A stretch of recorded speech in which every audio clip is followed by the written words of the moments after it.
Estamos recebendo hoje aqui no estúdio 3 pessoas com deficiência visual. A nossa consultora em audiodescrição, Virgínia Menezes, o compositor Valdir Lopes e o massoterapeuta Bruce Maciel. A gente vai falar um pouquinho sobre como lidar com a perda da visão. Eu queria que a gente começasse com vocês contando a história de vocês. Valdir. Bom, eu tenho 67 anos, perdi a visão com 50 anos. Por causa de uma diabetes, eu tenho uma retinopatia diabética. Olá a todos, tenho 34 anos, desde os 14 estou perdendo a visão devido a uma degeneração na retina chamada Stargardt. Tenho 15% da visão e me permite enxergar um pouco melhor da parte periférica, que são dos lados, do que da frente, que é chamada região central. Virgínia, como uma pessoa deve lidar com a perda da visão? Acho que como psicóloga a gente poderia dizer que não existe uma psicologia, né? Uma psicologia da cegueira, uma psicologia da perda, não existe propriamente isso, né? Mas o que a gente percebe é que normalmente essa situação, como é uma situação que muitas vezes colhe todo mundo meio de surpresa, os familiares, todas as pessoas envolvidas nessa questão ficam normalmente muito abaladas com isso, né? É natural que fiquem. Mas acontece que essa questão que desestrutura toda a parte familiar dificulta para todos a questão dessa nova situação, que é a situação da cegueira, né? Dessa cegueira na fase adulta, ou na fase, como o caso do Bruce, que ele foi adquirindo, que ele foi acontecendo aos poucos, né? Na fase da adolescência, né? Então acontecem muitas coisas, acontece muito que o familiar fica muito tendente a super proteger o deficiente, né? Fica muito achando, claro, ele está também tomado por aquilo, que o deficiente não é capaz de fazer as coisas, né? Que ele vai cair, que ele vai trombar, que ele vai machucar, que ele não é capaz. E como é que aquela pessoa vai conseguir retomar, né? Readquirir o seu lugar em algum lugar social, né? Em algum lugar na vida? Curioso, porque você falando, eu penso no meu próprio caso, que também eu sofri um acidente aos 22 anos, então também foi uma perda. E essa questão da família foi importante para mim. Como foi para vocês, meninos, o papel da família no processo de reabilitação? Bom, no meu caso foi muito complicado, porque o fato de na família não ter nenhum cego, que é o primeiro que eu conheço, né? Então, é o primeiro cego, caso de cegueira na família, fui eu. Então a pessoa não sabia, acho que não sabia como lidar, porque até quando eu cheguei em casa com a minha bengala, aquilo foi, mas pai, isso não vai precisar usar isso não, coisa e tal. Quer dizer, de alguma maneira você estava mais preparado até do que seus familiares. Eu procurei andar na frente, né? Já usar a bengala, que eu sabia que um dia eu ia ter a necessidade de usá-la. Então, mas a família não aceitou, entendeu? Até hoje, eu quando saio com algumas pessoas, não, pode guardar essa bengala aí que você está comigo. Eu digo, não, jamais eu vou guardar minha bengala, porque É a sua independência, é a minha né? independência. É com ela que eu tenho que, até para pisar mesmo com mais segurança, eu tenho que botar lá na frente, né? Querem ajudar de uma maneira que às vezes nem sabe como ajudar, entendeu? A gente tem que se mostrar mais, ter coragem de estar explicando, mostrando às pessoas como podem ajudar a gente, porque nem todo mundo sabe ajudar, entendeu? No sentido de que a pessoa quer pegar logo, botar a mão na gente e sair puxando. Eu digo, não, peraí, calma, não é assim. Me dá o braço, deixa eu botar a mão no ombro e tal. Mas o que a gente nota muito é que a própria pessoa, no início, né, nesse processo todo novo, nessa história nova, né, a própria pessoa tem que fazer contato com essa questão, com esse sofrimento, né? Porque, na verdade, não é assim, fiquei cego, oba, legal, estamos aí. Não é, a coisa não funciona bem assim, né? Com qualquer perda de qualquer sentido, eu acho que não é assim que vai ser, né? Que vai se dar. Então, a própria pessoa, eu acho que ela precisa tomar um tempo para ela própria, fazer contato, né?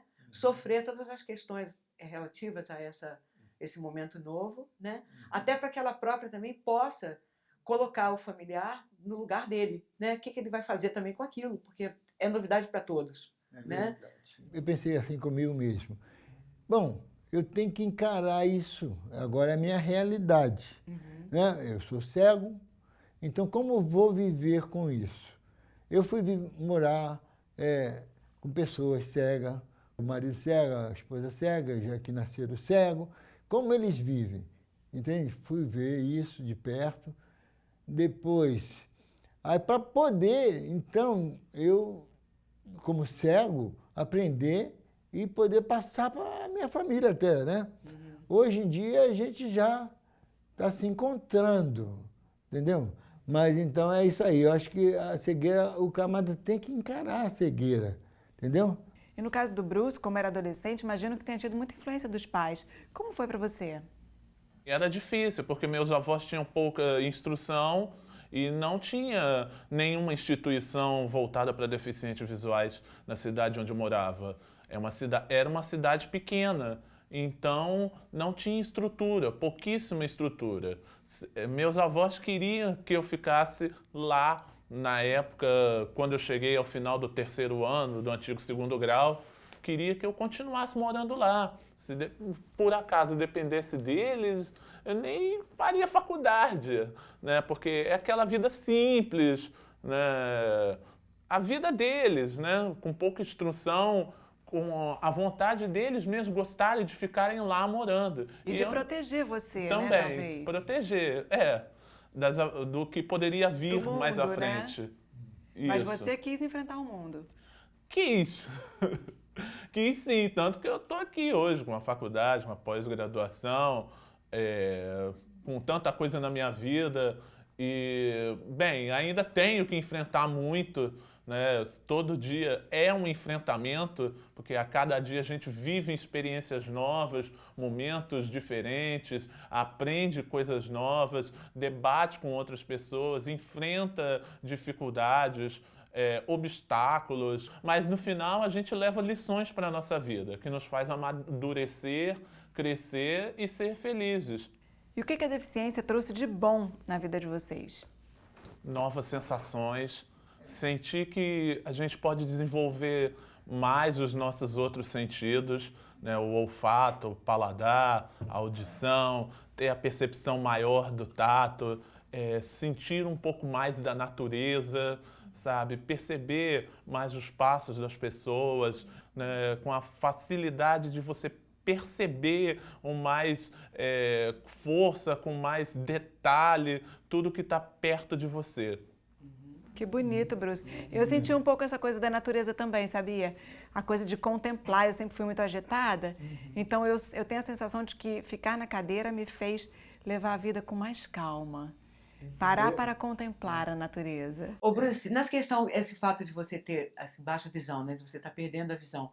Como é que foi essa parte, assim, é uma curiosidade minha? Porque meu marido, ele tem baixa visão também. Sim. Ele fala o seguinte, que tem baixa visão sofre, de repente, um pouco mais. Porque quem é cego já é cego e vai viver os preconceitos da pessoa cega, né? Em relação à pessoa cega. Quem tem baixa visão, na verdade, a sociedade meio que encara você como uma pessoa que enxerga, porque você tem movimentos, você faz coisas de quem enxerga, mais ou menos, né? Você concorda? Você acha É uma via de mão dupla. É uma via de mão dupla, porque você tem que andar com a bengala toda hora para provar que é deficiente. Isso é uma verdade. Né? Não é fácil, não é fácil. Né?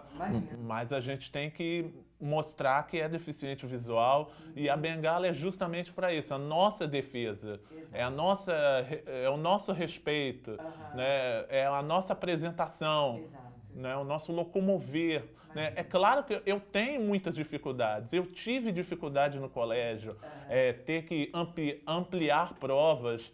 Na própria faculdade não existiu dos VOCs. Eu fui o primeiro aluno de faculdade de comunicação lá na faixa, na Hélio Alonso, a colocar o programa dos VOCs para ter acessibilidade na sala de informática. Também tive muitas dificuldades na pós-graduação, também aumento de ampliar textos, ter que... eu mesmo gravo as aulas, né? A minha mãe lia para mim à noite textos para poder fazer prova, estudar. É complicado, mas a gente tem que matar um leão por dia para poder conseguir alcançar os nossos sonhos e tentar chegar em nossos objetivos. E qual a importância de uma pessoa cega poder passar o conhecimento para uma outra pessoa que adquiriu a deficiência visual? Você vê aqui no caso da Virgínia, ela já nasceu cega. Então ela tem a força técnica ou a família que já conhecia a cegueira, entendeu? ela passar para mim os conhecimentos dela, entendeu? Que eu perdi a visão aos 50, ela já nasceu cega, então ela sabe muito mais do que eu, como lidar, como fazer, como se movimentar. Então eu acho que é muito importante a pessoa cega poder orientar a outra pessoa que perde a visão na idade adulta. Que nada mais é do que o que a gente está fazendo aqui também, né? A gente tem três casos diferentes de deficiência visual e estamos passando para os nossos telespectadores nossas experiências, né?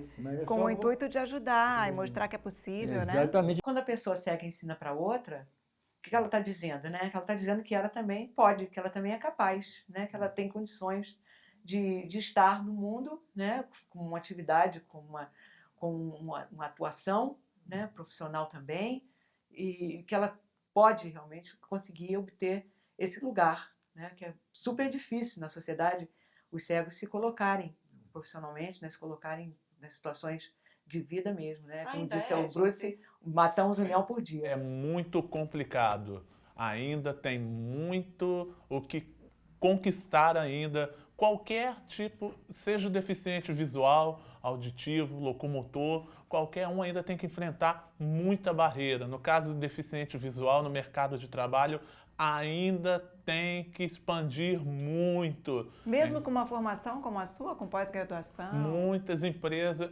exatamente, o mercado muitas das vezes não aceita, utiliza de desculpas, por mais que a gente tenha conhecimento, que a gente busque, que a gente estude, que a gente rale, né, que a gente tente mais abrir as nossas portas, ainda tem muito o que expandir, tem muito o que crescer. As empresas de mercado de trabalho muitas das vezes não estão preparadas para receber o deficiente na sua estrutura e não querem receber, né? Não estão afim de aceitar o deficiente no mercado de trabalho, na sua maioria. Mas aos poucos isso vai mudando, né? Vai a gente mudando, hoje mas vê que todos ganham com a inserção das pessoas com deficiência no mercado de trabalho, né? E uma coisa interessante, Ju, que é legal a gente falar, é o seguinte, que também não somos assim pessoas tão passivas no sentido de aguardar que a sociedade se A gente modifique, tem que se mostrar, né? Já existem conquistas que na verdade são conquistas legais, de lei. Legais até no duplo sentido, né? Legal, bacana, e legal de lei. Por quê? Porque foram conquistas obtidas mesmo por esse segmento, né? Não é uma coisa assim passiva, nem uma coisa da caridade ou da sociedade vir a nós, compreender que nós somos pessoas. Não é só isso, né? Já existem as leis, agora já existem leis, né? A lei da pessoa com deficiência, o estatuto da pessoa com deficiência, que vai ter que ser respeitado, porque são coisas que estão batidas no martelo ali, né? E Então, nada mais na democrático. verdade, A gente está falando sobre isso aqui, Não né, é? Virgínia? A gente falou bastante aqui sobre as dificuldades de lidar com a deficiência visual. Mas acho importante a gente mostrar também as possibilidades de ser feliz, mesmo com a deficiência. Virgínia? Então, eu vou falar uma coisa que vai parecer até meio engraçado, né? Mas eu vou falar que tudo é uma questão de ótica. Por quê? Por quê? Porque tudo depende da maneira como você olha a vida, não só em relação à deficiência, né? Qualquer pessoa, a pessoa conta um problema para você, você vai ver que a pessoa está totalmente envolvida por aquele problema e não sabe uma solução, né? E você que está de fora, está com outro olhar em relação àquela situação. Então, eu acho que cada um, de uma certa maneira, dá um jeito, encontra uma fórmula, encontra uma maneira de se inserir nessa situação, né? E, de fato, ser feliz mesmo, porque é tudo uma questão do olhar, né? Eu, particularmente, encaro essa minha cegueira como uma oportunidade, como uma chance, né, de eu ter uma outra perspectiva, estar em outro lugar, vamos dizer assim, né? Em relação às minhas questões, à minha vida, enfim. Para você, Valdir? Bom, a gente busca certas coisas para nos fazer feliz. Eu busquei poder ajudar a outros, né? Porque como eu fui ajudado por cegos, eu quero ajudar também. Hoje nós criamos uma situação de poder incentivar a outras pessoas que perdem a visão. Eu, com a Sheila Felto, graças a Deus conheci essa senhora maravilhosa, criamos um grupo de pessoas, eu e a Sheila, que chama Anjos de Visão, que é para ajudar outras pessoas que perdem a visão na idade adulta também, e para buscar a arte, entendeu? Então, através disso, nós podemos ser felizes, um ajudando ao outro. E você, Bruce, que mensagem gostaria de deixar para os nossos telespectadores? Bem, eu gostaria de deixar uma mensagem primeiro, de que lute pelos seus sonhos, não desista. corra atrás dele, né? Não deixe de estudar, não deixe de se qualificar. É muito importante para você. Claro, viva, brinque, tenha namorado, saia, viaje, mas seja feliz. Gente, muito obrigada por vocês terem vindo aqui hoje, a gente poder conversar um pouquinho sobre deficiência visual. Ah, eu também adorei. Eu espero que vocês nos convidem a voltar novamente. Ai, com certeza. Até uma próxima oportunidade. Tudo de bom Valeu. para todos.